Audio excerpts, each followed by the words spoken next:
was arrested for obstruction of justice, and Joshua was arrested for graffiti. But really, they were both arrested for mouthing off to the police. I watched the footage and it looks like both were within their First Amendment rights and did nothing criminally wrong. But if you play stupid games, you win stupid prizes. Let's dive into each interaction and see if the men did anything wrong or if the police were overreacting. Kenny Ronald McDonald, yes, that's his actual name, was riding his bike through the Police Law Enforcement Association parking lot in Phoenix when he decides to insult the cops.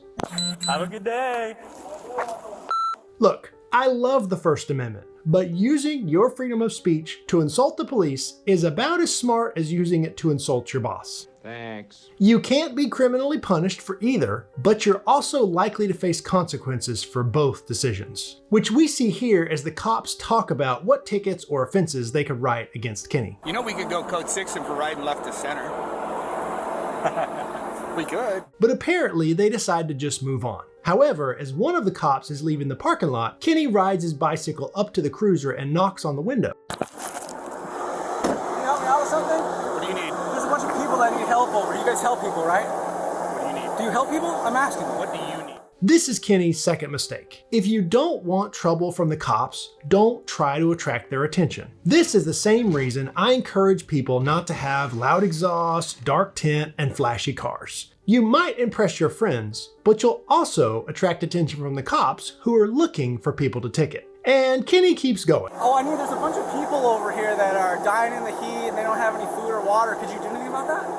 There's resources over there for them. Oh, there is. But you guys just hang out in parking lots. But I thought you guys help people. Do you need something? And now the cops really begin looking for a reason to arrest Kenny. Okay. Yeah, So I got it. you're obstructing police I am? operations, yes. Oh, so you need to get out of the way of my vehicle. Well, you're not even in it. I was knocking on your window to get your attention. Yeah, getting in my way.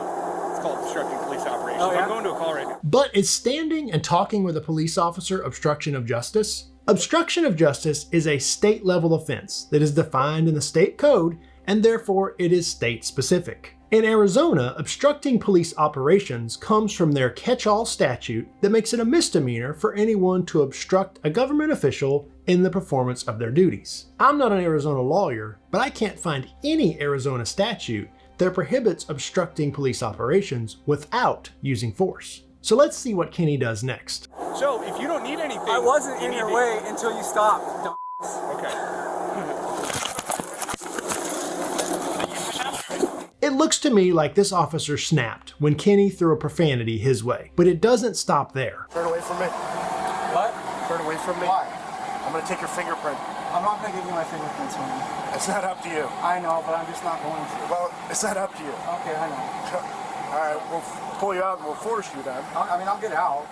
Okay, we're gonna force you. Force me all you want. I was trying to be nice. Officers start pulling on his fingers. He keeps his hands clenched, so officers take him to the ground and pile on, some kneeling on his back, some trying to pry his fingers open, this one pushing his head, face, and jaw into the ground on a 104-degree day.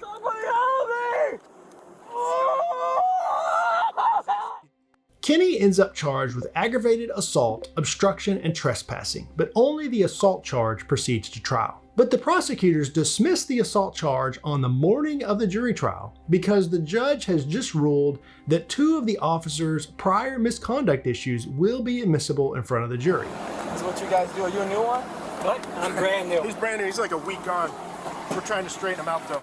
Yep, let's sweep it under the rug for another day. By no means am I defending what these cops did. Watching them forcibly take Kenny's fingerprints makes me sick. But sadly, Kenny brought it upon himself.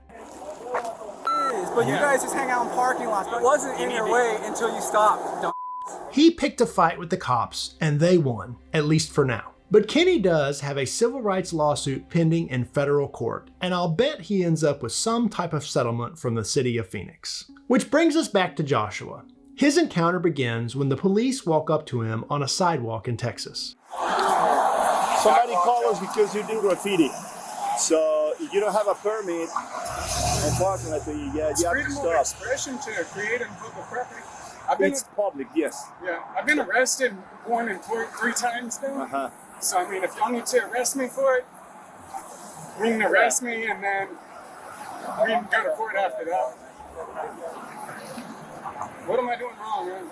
graffiti. I'm creating, and it's about to rain and wash it all away. Yeah, that's my concern. That is not.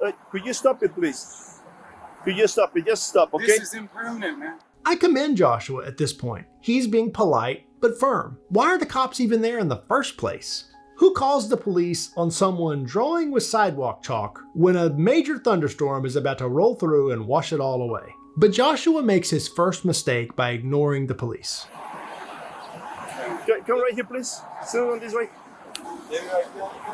Hey. And that's when he gets arrested for being disobedient. Just trying to do my sidewalk chalk. Hold on. It's okay. We tried to talk to you. You don't listen. We try to be civilized. You want to give you a break. Now you're pushing us to do this. I'm not pushing you to do this. You're choosing to do this because you're a bully.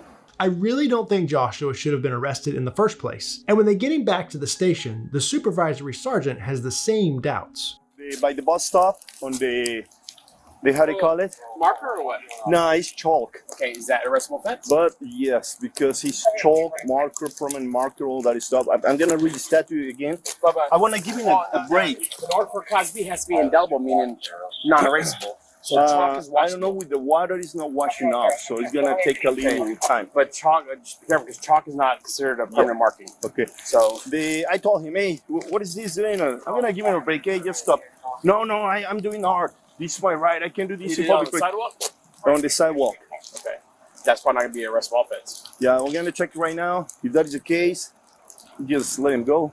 Yeah, double check, but tell him to be careful because if we bring something back here like that, then if we unlawfully detain them, then that opens up for lawsuit. Okay. Bingo. Here's a cop who actually knows the law and understands that cops shouldn't go around making false arrests. The Texas Penal Code only prohibits specific marks, which are defined as paint, indelible markers, or etching. There are local ordinances at play also dealing with possessing graffiti instruments, but it doesn't seem like those ordinances apply to sidewalk chalk either. I think most sane officers would have realized this situation for what it is. An artist expressing themselves and some grumpy person complaining about it. But what led the cops to escalate to handcuffs was Joshua ignoring their request for ID. In some cases, the police can lawfully demand your ID, such as when they pull you over while you're driving a vehicle. But in Joshua's case, since it does not appear likely he was committing any kind of offense in the first place, the police likely cannot lawfully demand his ID. In some cases, you can lawfully disobey or ignore their order, but that doesn't serve the purpose of de-escalating the situation and keeping yourself out of handcuffs. Fortunately for Joshua, this encounter ended with him being released without any charges filed against him. The city even issued a public apology and held a Chalk the Walk event down at the library. And even better for Joshua, the city of Leon Valley settled his civil rights claim against the city for $16,500. Hopefully Joshua has checked his record to make sure that there's no stain from this arrest on his record, because that could come back to bite him if he has future police encounters. Given his history and his hobby, it seems like he might. What's the moral of these stories?